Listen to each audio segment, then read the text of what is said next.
So this is the Purple Leaf 8-foot cantilever umbrella, and honestly putting it together was way easier than I expected. It doesn't come with a ton of pieces. You've basically got the base, the pole, and the canopy already attached. No confusing hardware, no guessing what goes where. All you really do is line up the pole with the base and tighten a couple bolts. This part took maybe 5 minutes. Everything else fits cleanly and the aluminum frame feels solid. There are 3 parts that take the longest.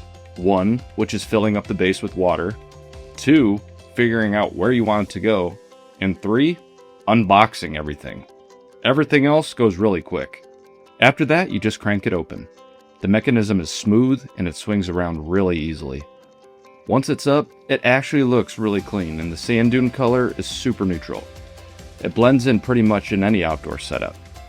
The fabric is recycled and fade resistant, so it should hold its color for a few years even in full sun.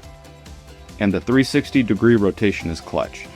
If the sun moves, you don't have to move your chairs. Just swing the umbrella. For an 8-foot umbrella, the coverage is better than I expected. Perfect for a couple chairs or a small table.